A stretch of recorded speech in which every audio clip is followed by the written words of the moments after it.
Welcome to the Horror Next Door. This is everything we watched in January of 2022.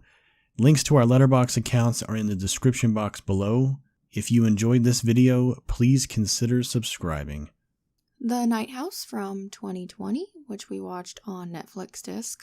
We kept it extra long because we wanted to watch this twice. It is that kind of movie. But we did already talk about this in our What We Watched December 2021 video, so we recommend you just run over there and listen to that one instead. And we both recommend this movie as well. Hide and Creep from 2004. We watched this on our crappy horror movie pack. This movie was actually pretty entertaining. It's a horror comedy and there's a lot of funny humor from some of the characters. Yeah, it's not the greatest movie, but it's really funny and it's really campy and it was a real fun watch. I would recommend it. Yes, I would recommend this as well, especially for a low budget, as we call it, crappy horror movie, PAX movie. It was really fun to watch and we did laugh quite a few times. Last of the Living from 2009, which is in the same crappy horror movie pack of DVDs. If you can't tell throughout this Letterboxd review, we have a zombie-themed crappy horror movie pack. Anyway, this movie is not all that dissimilar from Hide and Creep. It's just not as funny or charming. We just liked it a little bit less. I don't know that I would recommend it. I especially was kind of like WTF at the end. But I mean, if you're like us and you like to just put on a silly movie before you go to bed for a little bit and watch it over the course of like 2 or 3 days, then go for it. I don't think I would recommend this one. Between this and Hide and Creep, I think Hide and Creep had more of a charm to it. I don't know, there's just something about this one that I just didn't enjoy. It wasn't as fun of a watch as Hide and Creep was. eXistenZ from 1999, which we rented from Netflix on disc. This is another weird David Cronenberg film, but I really don't know if I would recommend this movie. I guess if you're a huge David Cronenberg fan, then run out and see it. But I actually think that Videodrome was a little bit better than this, in my opinion. I don't know. This movie is just super weird. I have no idea what to say about it. I just remember my sister being super into this movie when we were younger, and I couldn't recall whether I had ever watched it at all, let alone the full film. So I just really wanted to see it again. There are plenty of really awesome and creative things about this, but overall, it left me furrowing my brow and just feeling very uncomfortable almost the entire runtime, so I don't know if I would watch it again. I still think I could recommend it for a one-time watch because it is so creative and it is so out there, like Psycho said, especially if you are a David Cronenberg fan. The Wretched from 2019, which we also rented from Netflix. The trailer definitely made this look better than it actually was, in my opinion. This was a movie we talked about in one of our trailer review videos, and it wasn't nearly as scary or intriguing as the trailer made it look like it was going to be. It mostly was just people doing stupid things and the viewer being frustrated by those things. I can't really recommend this, unfortunately. I don't recommend this film either. The trailer does make this look completely different than what it is. When we watched it, I was like, I don't remember any of this from the trailer. It's almost seemed like it was two different movies, the trailer and then what we got, but it's not very memorable. Paranormal Activity Next of Kin from 2021, which we watched on the Paramount Plus app.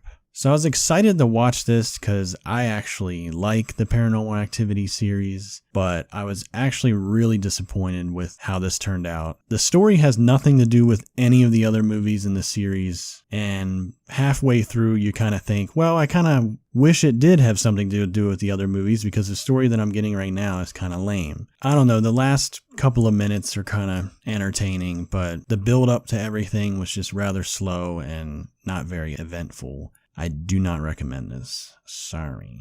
I definitely don't recommend this. I'm someone that really very much enjoyed the original Paranormal Activity and just kind of feel like the sequels ruined it for me. It's not as scary to me anymore. This is no exception. Again, though, it really has nothing to do with the other movies. I don't think it even should have been a Paranormal Activity movie. They could have just made a found footage movie called Next of Kin or whatever and not even attached it to Paranormal Activity. It's clearly just an attempt to get, views and money and all that jazz. I can't remember much about it. I do know that there were a couple of visually interesting / creepy shots or moments, but other than that, it was super lame.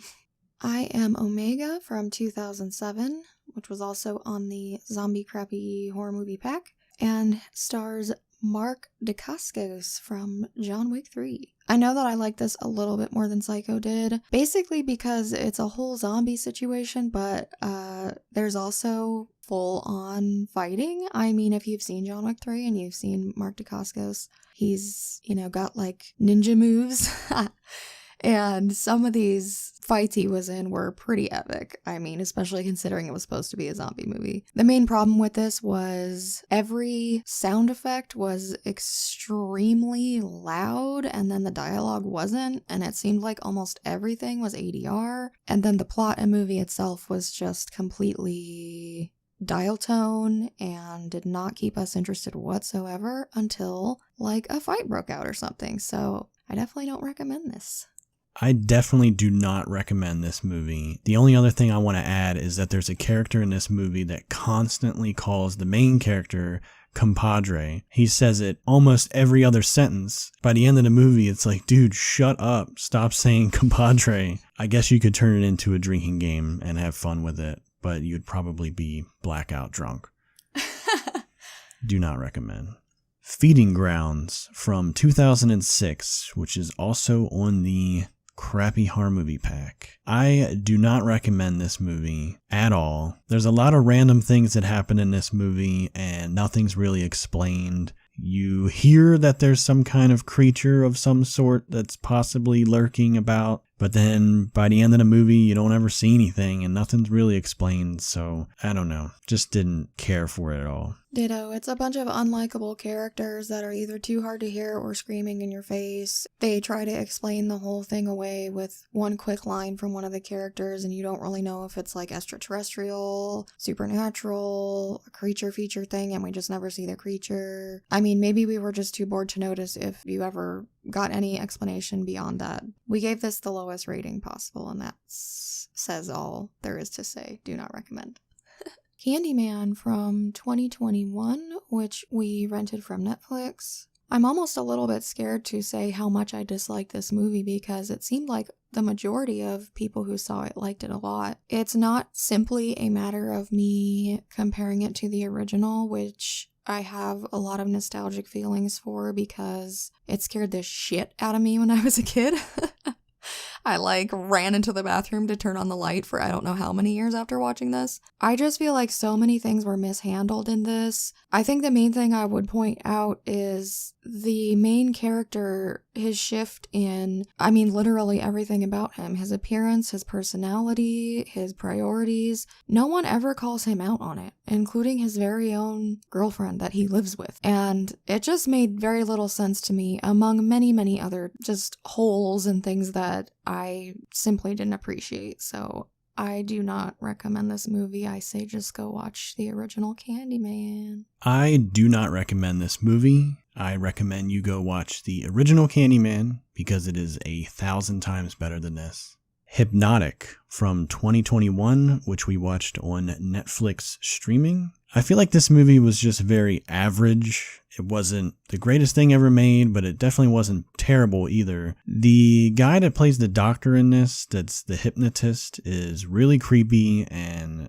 some of the things that, he's doing to her and I guess other patients is just really creepy to think about, especially if somebody was doing that in real life. So that whole aspect of it is what made this really enjoyable. I would actually recommend this movie. Just go check it out. We are Kate Siegel fans in this household. She's pretty cool. She's in a lot of cool stuff. I think that's one of the main reasons we wanted to see it. I think it turned out to be what I would call a little bit more of a thriller than a horror movie, but I agree that what was going on was super duper creepy, and I like the way that things were slowly revealed and built up because you started getting really icky feelings before they even full on explained everything. So even though it seems like we may have liked this a little bit more than the Letterboxd peeps, I do recommend it. Halloween Kills from 2021. We did discuss this in our What We Watched October 2021 video as well as the Letterboxd 2021 year in review video. So for more details, you could check either of those out. Basically, we just wanted to watch this again outside of the theater experience. I think that we appreciated it a little bit less than the first viewing, but we still definitely like a lot of things about it. I would still recommend it for sure. So I finally got this on Blu-ray when it was released, and with this viewing we watched the newly extended version, and for the most part it doesn't really add too much to the film, but the one thing that I do like was the new extended ending, which in my opinion I think should have been the original ending. It should have, or the theatrical ending as they call it. I prefer the extended ending over the theatrical version. But seeing this a second time, I did drop the rating by half a star. I still recommend that you go check it out. Return of the Living Dead Necropolis from 2005, which we rented on disc from Netflix. I have unfortunately seen this before and rented it just so Hellcat could finally experience it. I highly do not recommend you watch this movie, especially if you're a fan of Return of the Living Dead. It's nothing like the original. Apparently this was a Sci-Fi Channel creation, and it shows. Considering that the original Return of the Living Dead is one of my favorite movies of all time, I like the second one just fine.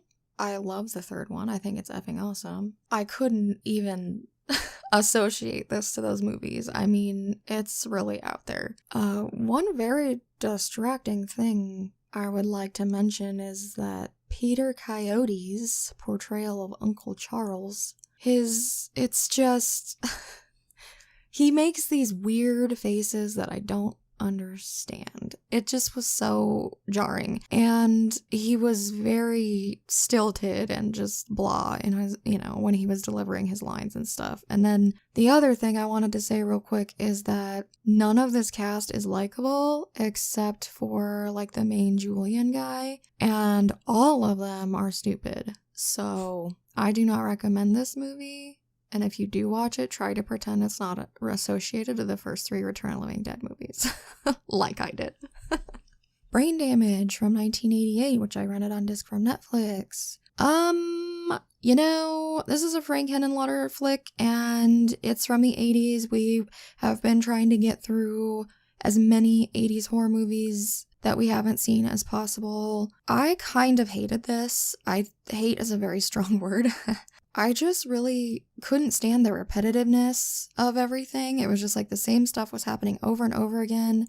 And then there were these just extremely unnecessary and just disgusting moments. If you've seen this, you'll know what I'm talking about. I know that kind of crap is some people's thing and they think it's funny and whatever, but I definitely don't. I would not recommend this at all. Just maybe watch Basket Case again or something. I really don't know what to say about this movie. It's super weird, but not really in a good way. Usually super weird means awesome, but this one just kind of missed the mark for me. Just could not get into it. Do not recommend. Scream from 1996. Highly recommend this movie. It is a classic. If you've never seen this, you should go watch it right now. So many things about this movie that I love, but I'm not going to sit here and talk about it all day. Just highly recommend it. 5 stars. Yes, perhaps we shall make a video devoted solely to the Scream series. Drop a comment if you're interested.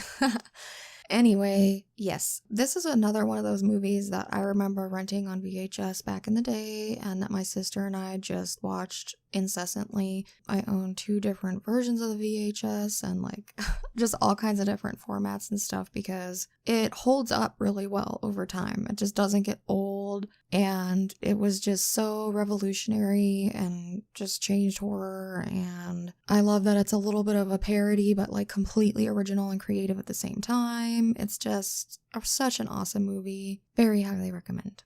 Scream 2 from 1997. I also do recommend this one. I know that I enjoy it a bit more than Psycho does, but I still think this one holds up as well. I love a couple of the super duper tense scenes. They're just so unforgettable, and it's the same thing where it just doesn't get old because you're watching it and it's still tense and it's still like, oh, just pull off the mask, like look at who it is, and things like that. So yes, I definitely recommend Scream 2 as well. For the longest time, I really had like a hatred for this movie, but I think over time I've kind of warmed up to it, and watching it again recently, it's not as bad as I thought it used to be. There are some scenes in it that I don't really care for. It's obviously not as great as the original. It's a lot better than I remembered, and I actually do recommend you check this one out. Scream 3 from the year 2000. I do not recommend this movie. Wow. I always remembered this one being really bad, and watching it again, just even worse than I remember. There's so many things about this movie that really missed the mark. Maybe if they had brought Kevin Williamson back to write this one, as opposed, to replacing him. I know he had things to do or whatever, but there's just something about this one that's just really lacking. I can still recommend Scream 3 just because I love the franchise and Wes Craven so much. You just have to go into it knowing that it's universally considered the worst of the entire series. Now, I know that some people are not of that opinion, and I can appreciate that. I'm someone that legitimately likes every single Nightmare on Elm Street movie, and I get a little bit sad when people are like, oh, Freddy's Dead is so stupid. Whatever. I mean, everybody views things differently, so, I'm sorry, I don't want to offend anybody, but it's pretty widely known as being the worst one. Regardless of that, we still have, Sidney and Dewey and Gale and characters that we care about. I still think it's worth watching at least once. It had been a very long time since I had seen this, and I just definitely liked it less than I did when I was younger, but I still don't feel like I wasted my time watching it. Scream 4 from 2011.